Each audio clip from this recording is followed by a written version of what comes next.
యం బ్రహ్మా వరుణేంద్ర రుద్రమరుతస్తున్వంతి దివ్యైస్తవైః వేదైః సాంగపదక్రమోపనిషదైః గాయంతి యం సామగాః ధ్యానావస్థితతద్గతేన మనసా పశ్యంతి యం యోగినో యస్యాంతం న విదుఃసురాసురగణా దేవాయ తస్మై నమః. శ్రీ మహాగణాధిపతయే నమః. శ్రీ మహాసరస్వత్యై నమః. శ్రీ గురుభ్యో నమః. శుక్రగోచారము అంటే శుక్రుడు రాశి మారుతున్నటువంటి సందర్భంలో జాతకునికి ఎలాంటి ఫలితాలు ఇస్తాడు? శుక్రుడు శుభగ్రహము కాబట్టి శుక్రుడి యొక్క సంచారము తద్వారా కలిగేటువంటి ఫలితాలు మనకు చాలా ముఖ్యమైనటువంటివి. ప్రతి మనిషి కూడాను జీవితంలో సుఖమయమైనటువంటి ఒక అర్థవంతమైనటువంటి జీవితాన్ని గడపడానికి శుక్రుడి యొక్క అనుగ్రహము అంటే మన జన్మ జాతకంలో శుక్రుడు మంచి స్థానాలలో ఉండడము, గోచార రీత్యా మంచి స్థానాలలో శుక్రుడు సంచరించడము, ఇది చాలా ఆవశ్యకమైనటువంటి విషయం. కనుక శుక్రుడి యొక్క ఫలితం పైన మనము ఫోకస్ పెడదాం. శుక్రుడు ముఖ్యంగా మనకు ఎలాంటి ఫలితాలు ఇస్తాడు జాతకంలో లేదా గోచార రీత్యా సంచరిస్తున్నప్పుడు అనే విషయాన్ని మనం చూసినట్టయితే శుక్రుడు ముఖ్యంగా మనకు సౌఖ్యాన్ని, సంతోషాన్ని, ఆనందాన్ని ఇచ్చేటువంటి గ్రహం. అదేవిధంగా సంతోషము జీవితంలో ఉండాలి అనంటే కొంతవరకు ధనం కూడాను మనకు ప్రాప్తమై ఉండాలి, అంటే సంప్రాప్తం కావాలి. దానికి కూడాను కారకుడు శుక్రుడు, వివాహకారకుడు శుక్రుడు, దాంపత్యము అన్యోన్యముగా ఉండడానికి అన్ని విధాలుగా సహకరించేటువంటి గ్రహము శుక్రగ్రహము. ప్రేమ వ్యవహారాలు, వాహనాల విషయం మూలకంగా మనకు సంతృప్తి జీవితంలో పొందడము, స్త్రీల విషయంలో మనము సంతోషంగా ఉండడము, స్త్రీల మూలకంగా మనకు పనులు నెరవేరడము, విలాసవంతమైనటువంటి జీవితం గడపడము, ఒప్పందాలు చేసుకోవడం, ఆర్థిక ఒప్పందాలు కానివ్వండి, పని విషయంలో ఒప్పందాలు కానివ్వండి, వీటన్నిటికీ కూడాను శుక్రుడు కారకుడు అన్నమాట. అంతేకాకుండా జీవితంలో ఆనందము, శృంగారము, అలంకారము, వ్యాపార విషయంలో లాభాలు, ఇవన్నిటికీ కూడాను కారకుడు శుక్రుడు. అలాంటి శుక్రుడి యొక్క గోచారము ఎలా ఉంది, అన్ని రాసులకు, ద్వాదశ రాసుల వారికి ఎలా ఉంది అనేటువంటి విషయం మనము తెలుసుకుందాం. శుక్ర గోచార ఫలితము మేషరాశి వారికి ఎలా ఉంది అంటే ప్రస్తుతము శుక్రుడు 14 మే 2026 నుండి 8 జూన్ 2026 ఈ కాలంలో మిథున రాశిలో సంచరిస్తున్నాడు. మిథున రాశిలో సంచరిస్తున్నప్పుడు మేషరాశిలో జన్మించినటువంటి వారికి శుక్రుడి యొక్క ప్రభావం ఎలా ఉంటుంది అనే విషయాన్ని మనం చూసినట్టయితే మేషరాశి వారికి 3వ స్థానంలో సంచరిస్తున్నాడు. 3వ స్థానము గోచార రీత్యా శుక్రుడు మంచి ఫలితాన్ని ఇచ్చేటువంటి స్థానం. అలాంటి స్థానంలో సంచరిస్తున్నాడు. అందున మిథున రాశిలో సంచరిస్తున్నాడు.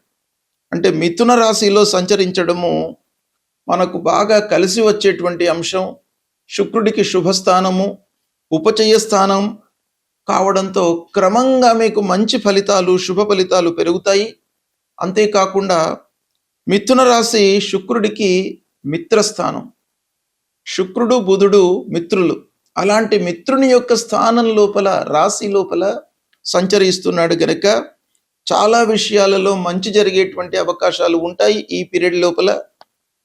ముఖ్యంగా మీరు ధైర్యంతో నిర్ణయాలు తీసుకుంటారు. ధైర్యానికి కొంత ఆలోచనను జోడించి, అంటే శుక్రుడు బుధుడు ఈ కాంబినేషన్ తర్వాత 3వ స్థానంలో సంచరిస్తున్నాడు. ఈ 3 విషయాలను మనము పరిగణనలోకి తీసుకొని ఫలితాలను చెప్పడం అనేటువంటిది శాస్త్ర విహితం గనుక శుక్రుడు బుధుడు తర్వాత 3వ స్థానం. అంటే మీరు నైపుణ్యాన్ని, మీకు ఉన్నటువంటి చాతుర్యంతో మీరు పనులు నెరవేరుస్తారు. తర్వాత మాట విషయం లోపల అంటే సంభాషణలో కన్వర్జేషన్ ఏదైతే ఉందో, మీరు ప్రతి వాళ్ళతో మాట్లాడేటప్పుడు వాళ్ళను కన్విన్స్ చేసేటువంటి ఒక నైపుణ్యము మీ లోపల పెరుగుతుంది ఈ సమయంలో. తద్వారా మీకు చాలా విషయాలలో కార్య సాఫల్యము చేకూరే అవకాశాలు ఉన్నాయి. ముఖ్యంగా మీడియా రంగంలో ఉన్నటువంటి వాళ్లకు,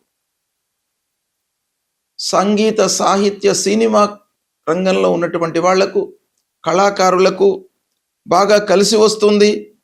ఇక టీచింగ్ ఫీల్డ్లో ఉన్నటువంటి వాళ్ళకు కూడాను బాగా కలిసి వస్తుంది. సోదరులతో సంబంధాలు వృద్ధి పొందుతాయి.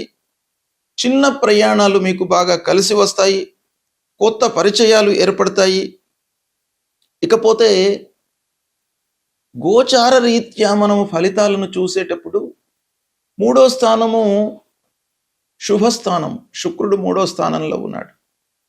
అయితే ఏవైనా పాపగ్రహాలు వాటి మూలకంగా వేద ఏదైనా ఉద్భవిస్తుందా అనేటువంటి విషయాన్ని కూడాను మనము పరిగణనలోకి తీసుకోవాలి. అలాంటి పాపగ్రహ వేద ఉన్నట్టయితే కొంతవరకు మనకు పనుల లోపల ఆలస్యం జరిగేటువంటి అవకాశాలు ఉంటాయి. ఇకపోతే ప్రేమ వ్యవహారాలలో మీకు ముందుకు వెళ్ళే అవకాశాలు బాగా కనబడుతున్నాయి. కళారంగంలో, సంగీత రంగంలో ఉన్నటువంటి వారికి బాగా అభివృద్ధి కనబడుతుంది. వ్యాపారం బాగా అనుకూలిస్తుంది. మార్కెటింగ్ ద్వారా మీరు లాభాన్ని పొందుతారు. ఆరోగ్యపరంగా మీకు బాగా ఉంటుంది. అయితే కొన్ని విషయాలలో కొన్ని జాగ్రత్తలు తీసుకోవాలి. గొంతుకు సంబంధించినటువంటి విషయము, మీరు ప్రయాణం చేస్తూ ఉన్నప్పుడు ఆహార నియమాలు కానివ్వండి, నీటి విషయంలో కానివ్వండి కొన్ని జాగ్రత్తలు తీసుకోవాలి. ఇకపోతే కోర్టు విషయాలలో మీకు మిత్రుల యొక్క సహాయ సహకారం లభిస్తుంది. శత్రువులపై ఆధిపత్యాన్ని సాధిస్తారు. ఆధ్యాత్మికత పైన ఆసక్తి పెరుగుతుంది. విద్యార్థులకు కమ్యూనికేషన్ వల్ల చాలా ప్రయోజనం చేకూరుతుంది. అంటే స్నేహితులతో కానివ్వండి, అధికారులతో, హైయప్స్తో, వీళ్ళందరితో కూడాను మీరు ఒక కన్వర్జేషన్, మాట మూలకంగా మీకు బాగా కలిసి వచ్చేటువంటి అవకాశాలు ఉన్నాయి. కుటుంబంలో మీ మాటకు విలువ పెరుగుతుంది. స్నేహితుల ద్వారా అవకాశాలు వస్తాయి. ఉద్యోగంలో కొత్త బాధ్యతలు వస్తాయి. ఈ సమయంలో వ్యాపార విస్తరణకు ఆలోచనలు చేస్తుంటారు. విదేశీ సంబంధాల ద్వారా ప్రయోజనం కలిసి వస్తుంది. ముఖ్యంగా మహిళలకు ఆలోచించినట్టయితే బాగా కలిసి వస్తుంది ఈ సమయము. మహిళల ద్వారా కూడాను మీకు ప్రయోజనము చేకూరుతుంది. భార్య, పిల్లలు, సోదరులు, సహోదరులు వీళ్ళందరితో కూడాను మీకు మంచి ఒక సంబంధాలు, ఆత్మీయ భావం పెరిగే అవకాశాలు ఉంటాయి ఈ సమయం లోపల. కళాత్మకంగా మీరు ప్రతిభ మీ లోపల అంతర్లీనంగా ఉన్నటువంటిది బయటకు రావడము, తద్వారా మీకు గుర్తింపు పొందడము, ఇలాంటివన్నీ కూడాను కనబడుతున్నాయి. ధన లాభం కూడాను క్రమేపీ మీకు చేతికందే అవకాశాలు ఉన్నాయి. మొత్తం మీద ఈ సమయం లోపల ఈ శుక్రుడు 3వ స్థానంలో, మిత్రస్థానంలో సంచరిస్తున్నటువంటి సమయంలో మేషరాశి వారికి శ్రమకు తగినటువంటి ఫలితాలు ఉంటాయి. సంతోషంగా మీరు ఈ సమయాన్ని గడుపుతారు. శుక్ర గోచారము అత్యంత ప్రాధాన్యతను సంతరించుకున్నటువంటి సంచారము. శుభగ్రహాలలో శుక్రుడు చాలా ముఖ్యమైనటువంటి గ్రహము.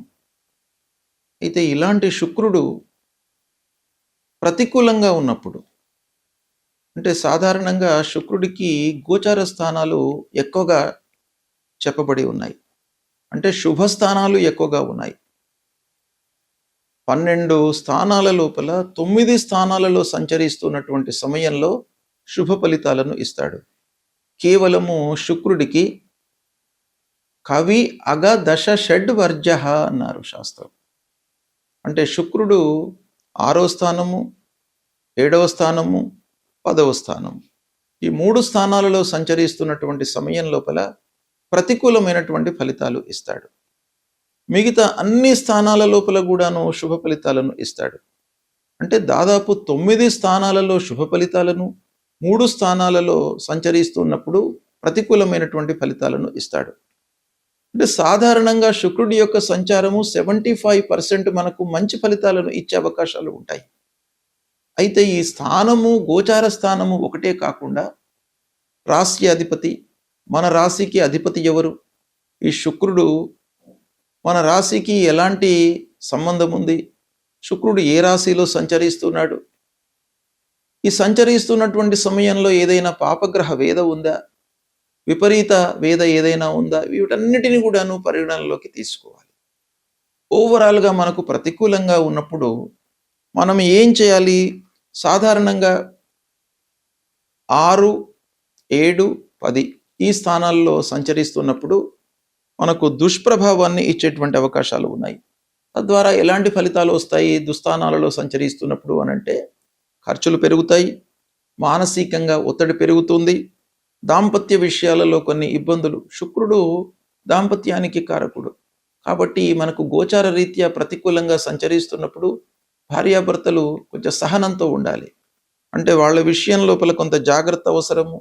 విలాసవంతమైనటువంటి ఖర్చులు పెట్టిస్తాడు కాబట్టి ఆ ఖర్చుల నియంత్రణ కూడాను మనకు అవసరము. అయితే ఇవన్నీ ఉన్నప్పటికీ పరిహారం మనం ఏం చేసుకోవాలి అనేటువంటి విషయం కూడాను ప్రధానమైనటువంటి అంశము.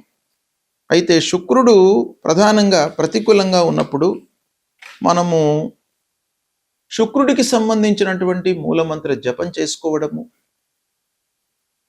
మహాలక్ష్మి అష్టోత్తరాన్ని ప్రతినిత్యం కూడాను పఠించడము, అమ్మవారిని పూజించడము, అమ్మవారి దేవాలయానికి వెళ్ళడము, ఇలాంటివి చేసినట్టయితే మీకు శుక్రుడి యొక్క అనుగ్రహం లభిస్తుంది. ముఖ్యంగా తెల్లటి వస్త్రాలను మీరు ఎక్కువగా ధరించండి ఈ సమయం లోపల. తద్వారా మీకు శుక్రుడి యొక్క అనుగ్రహం లభిస్తుంది. మీకు మంచి ఫలితాలను ఇస్తాడు. కనుక భగవంతుణ్ణి మనము స్మరించడము, కీర్తించడము, పూజించడము ఈ సమయం లోపల చాలా అవసరము. అది చేయండి.